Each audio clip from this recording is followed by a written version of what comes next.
నమస్కారం శ్రీకృష్ణ భక్తులారా. శ్రీకృష్ణుని దివ్య లీలలను తెలుసుకోవాలనుకునే ప్రతి ఒక్కరికి హృదయపూర్వక స్వాగతం. గత ఎపిసోడ్లో మధురపై జరాసంధుని పదే పదే దాడుల వల్ల ప్రజలను రక్షించటానికి శ్రీకృష్ణుడు సముద్ర మధ్యలో విశ్వకర్మతో కలిసి అద్భుతమైన ద్వారకా నగరాన్ని నిర్మించాడు.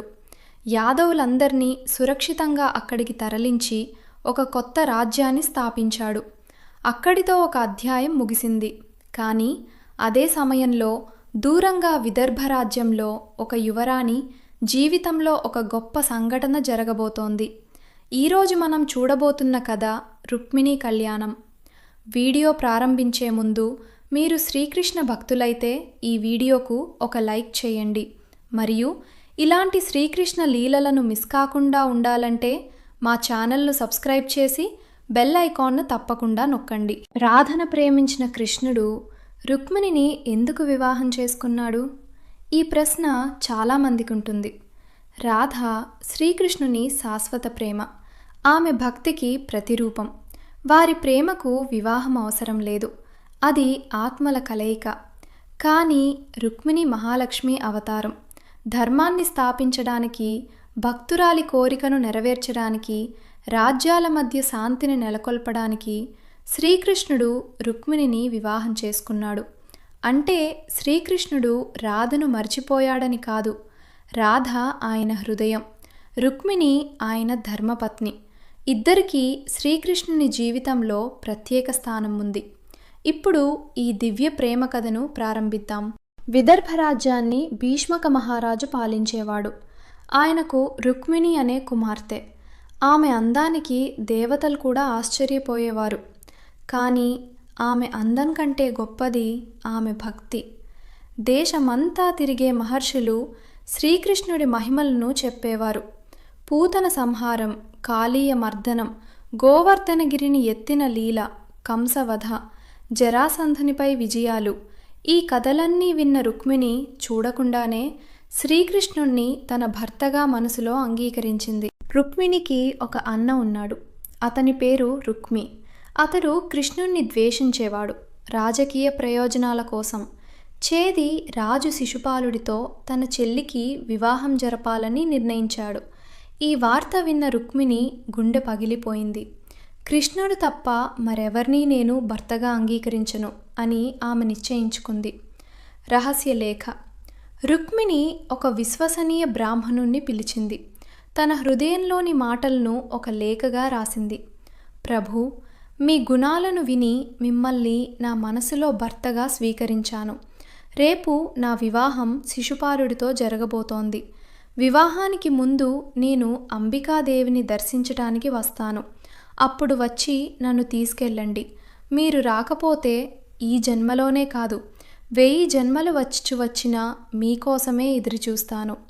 ఆ బ్రాహ్మణుడు ఆ లేఖను తీసుకుని ద్వారకకు బయలుదేరాడు. ద్వారకలో ఆ బ్రాహ్మణుడు వచ్చి ఆ లేఖను శ్రీకృష్ణుడికి అందించాడు. లేఖ చదివిన కృష్ణుడు చిరునవ్వు నవ్వాడు. ఆ చిరునవ్వులో ప్రేమ ఉంది, భక్తురాలిని రక్షించాలనే కరుణ ఉంది. నేను వస్తాను అని ఒక్క మాట చెప్పాడు. వెంటనే రథాన్ని సిద్ధం చేయించాడు. దారకుడు రథసారథిగా నిలిచాడు. అశ్వాలు గాలి కంటే వేగంగా పరిగెత్తాయి. అంబికా ఆలయం మరుసటి ఉదయం రుక్మిణి అంబికాదేవిని ప్రార్థించింది. అమ్మా, నా భర్తగా కృష్ణుణ్ణే ప్రసాదించు. ఆమె ఆలయం బయటకు వచ్చింది. అప్పుడే దూరంగా దుమ్ములేస్తూ ఒక బంగారు రథం కనిపించింది. రథంపై నీలమేఘ శ్యాముడు, మయూర పింఛం ధరించిన చిరునవ్వుతో నిలిచిన శ్రీకృష్ణుడు. రుక్మిణి కళ్ళలో ఆనంద బాష్పాలు నిండిపోయాయి. అందరూ చూస్తుండగానే శ్రీకృష్ణుడు రథం దిగి రుక్మిణి చేయిని పట్టుకున్నాడు. ఆమెను రథంపై కూర్చోబెట్టాడు. గరుడుడి వేగంతో రథం దూసుకుపోయింది. అక్కడున్న రాజులందరూ ఆశ్చర్యపోయారు. శిశుపాలుడు కోపంతో మండిపోయాడు. వెంటపడండి అని సైన్యానికి యుద్ధం. జరాసంధుడు, శిశుపాలుడు, ఇతర రాజులు అందరూ కలిసి కృష్ణుణ్ణి వెంబడించారు. అప్పటికే బలరాముడు తన సైన్యంతో అక్కడికి చేరుకున్నాడు. భీకర యుద్ధం ప్రారంభమైంది. బాణాలు ఆకాశాన్ని కప్పేశాయి. గదలు ఢీకొన్నాయి. ఏనుగులు గర్జించాయి. చివరికి ధర్మమే విజయం సాధించింది. శత్రురాజులు ఓడిపోయారు. కానీ రుక్మి మాత్రం ఆగలేదు.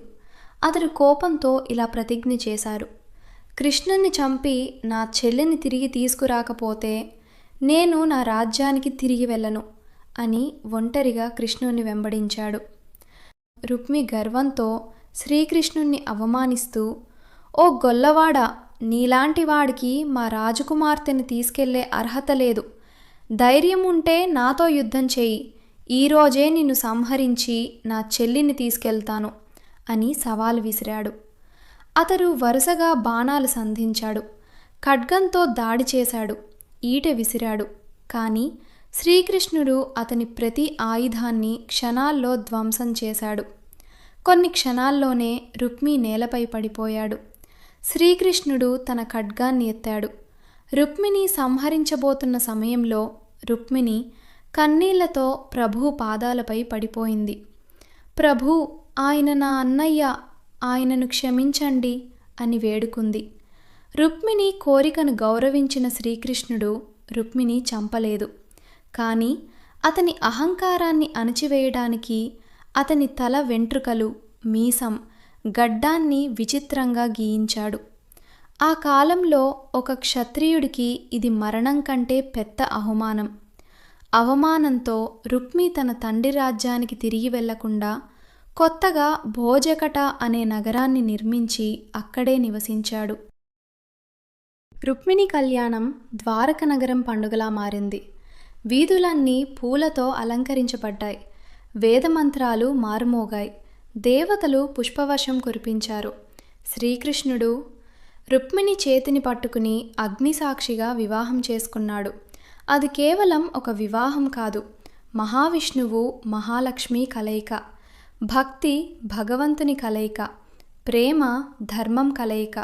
ఈ కథ మనకు చెప్పేది ఒక్కటే: భక్తి నిజమైనదైతే భగవంతుడు తప్పకుండా తన భక్తుని రక్షిస్తాడు.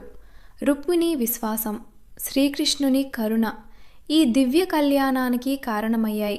ఈ వీడియో మీకు నచ్చినట్లయితే లైక్ చేయండి, మీ స్నేహితులతో షేర్ చేయండి.